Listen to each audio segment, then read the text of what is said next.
हर की गरम बटे खून तो धोआ जाई पानी से कि भैया से जानू ओकर बाची ना आसानी से। तब बिहार हटे पगली, तब बिहार हटे पगली टांगा जाई दुनाली से। रविंदर अंगारा ब्लॉग्स में स्वागत है आप लोग का। मैं आया हूं तूफान राज सुपरस्टार बोले जाते हैं भोजपुरी इंडस्ट्री का, तो मैं उनके पास आया हूं ब्लॉगिंग करने। तो आप लोग को मैं मिला रहा हूं तूफान राज से। तो भैया मेरा रविंदर अंगारा ब्लॉग्स आपका स्वागत है। रविंदर अंगारा ब्लॉग्स में सबसे पहले तो हम पहला बार इंटरव्यू देते हैं और हमारे प्रयास रहेला कि हम जेकर न्यूज़ चैनल पर और ब्लॉगिंग्स पर अगर हम अपन न्यूज़ देते हैं तो अच्छा से अच्छा रिस्पांस आ सके। तो भाई बहुत बहुत बधाई, आपके चैनल बहुत अच्छा जाओ।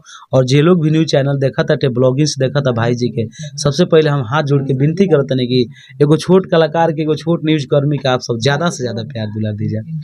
पहले बार आइल बानी रउआ पास हम ब्लॉगिंग कर दे जी जी, तो आप हमारे चैनल के पीछे बोलिए। जरूर हम बोलिए देनी है कि रविंदर अंगारा जो ब्लॉग्स बाटे भाई के, ये ब्लॉग्स के बहुत ज़्यादा प्यार दुलार दीजिए।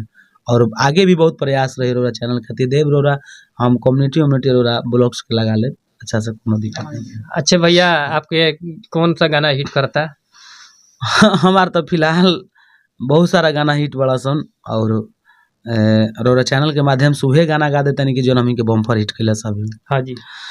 हर की गरम बटे खून तो धोआ जाई पानी से कि भैया से जानू ओकर बाची ना आसानी से।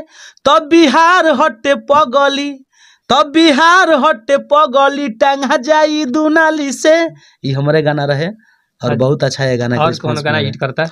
बहुत गाना बा और अभी फिलहाल में बीबीजेम पर हमारा गाना सलामी वाला अच्छा चल रहा बाटे। तो थोड़ा अरे कि पहले हित पट्टीधारी सभे देत रहे गाड़ी, कि पहले हित पट्टीधारी सभे देत रहे गाड़ी, कि अब जिलावा में नाम हमर होके लगल, कि जब से धैनी हथियार सुनु हाथे रे पगली सभे सलामी ठोके लगल। बहुत अच्छा गाना, बहुत अच्छा भैया के गाना। ये गाना के आप लोग शेयर करी दबा के, ये गाना के सुनी, घर समाज में भी बाजे वाला गाना बा। चली और भाई के ब्लॉग्स बाटे और सब प्यार दुला जिसे तूफान के आप सब देने जो तरीका के भाई के प्यार दुला दीजिए। पहले बार भैया भी आइल बानी हम ब्लॉगिंग करे, तो ये वीडियो के आप लोग शेयर करी तो भैया भी फैन दोबारा आवे के मौका मिले हमारा। चली भैया, अब तो भैया ना आई है तो बड़ा दुख लागी यो याद रखो।